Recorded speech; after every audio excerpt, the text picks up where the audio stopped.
why does the North boast about their population when it comes to election and not revenue generation? Welcome to the news, and thank you for tuning in to listen. The issue of zoning presidency started with the 2023 election by the corner, and the Northern Elders Forum has already stated that they have the numerical advantage to decide who rules the country. They also vowed that the North will continue leading Nigeria, arguing that the region has the majority to produce a leader through the ballot. With the 2023 presidential election in sight, leaders and politicians of Southern extraction have been crying out for a transition in power, insisting that the region must deliver the country's next president. But NEF, in its most current proposal on the country's polity, repudiated a campaign to have Nigeria's successful president come from the southern region.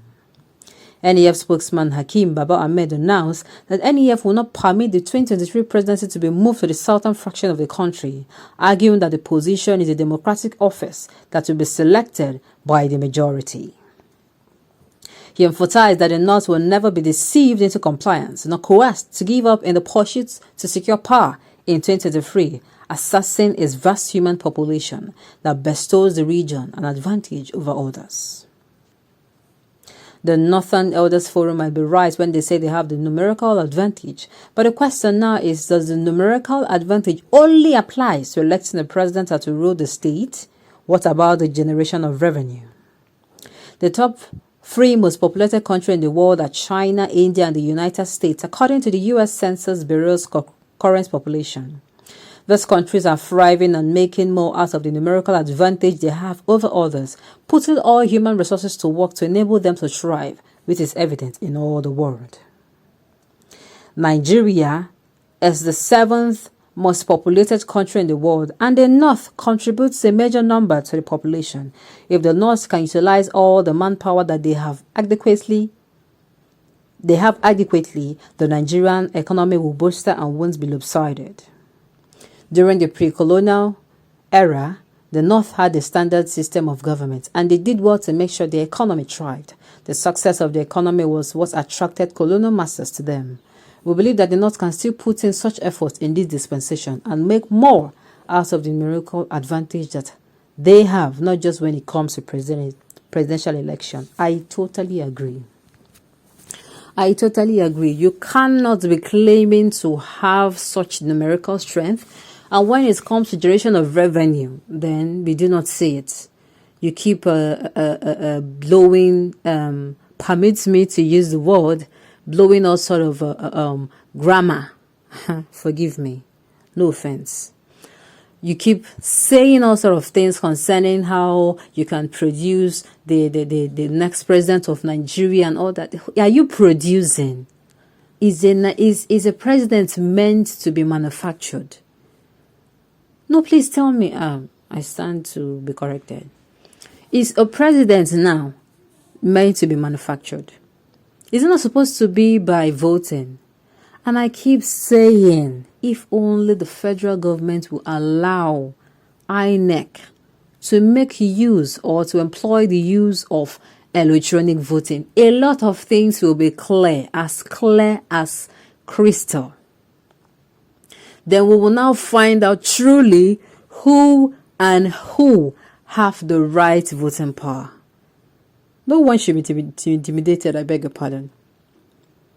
This fight going on, let's just produce. They should bring whoever. They should allow each. I don't understand this because Nigeria has finally, or is heading towards the direction where one or two political parties are just the ones active. If they have others, if they have other political parties, I beg your pardon, they can be allowed, they can produce from the north, from the west, from the east, from the south. And at the end of the day, the electorate makes their choice, isn't it?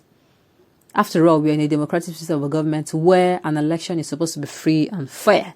Now, why I keep saying that the INEC should allow, I beg your pardon, the federal government should allow INEC to employ the use of electronic vote, it's because it is going to ensure that elections are free and fair. It will ensure this. How? Because I will not need to step out of my safe zone. I will not need to go and queue on the line. I will not need to go and stay outside for more than an hour under the sun. And at the end of the day, I finally exercise my voting power. And maybe towards the end of the day, when the vote is being counted, there is rigging. Somebody comes and empty the contents and the gutters. Somebody come and no. This one, as votes are going in, people are casting in their votes electronically, it is also being counted. So that at the end of this one, is not a matter of let us go in and find. Everything will be crystal clear.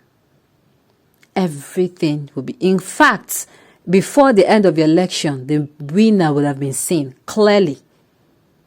It will be crystal clear to everybody. We will not need the INEC to start announcing, oh, okay, it is actually this region. No. Everything will be crystal clear. And I believe if this particular suggestion is employed by the INEC, I am telling you, those who have not voted for a very long time, because of the fear of what will happen if I step out of the house, because we know that the election in Nigeria has been far from free and fair. Has been far from free and fair. You see people come out to vote, and when they finish voting, they are made to believe that they just wasted their time because the ballot box, they are snatched. If they are not snatched, you see hoodlums and rascals come out from nowhere and empty the contents of the ballot box into goes out. A lot of things happen. A lot of things. You see chaos, you see fighting, you see spilling of blood over, oh, you did not support this political party. No. All of this will be history.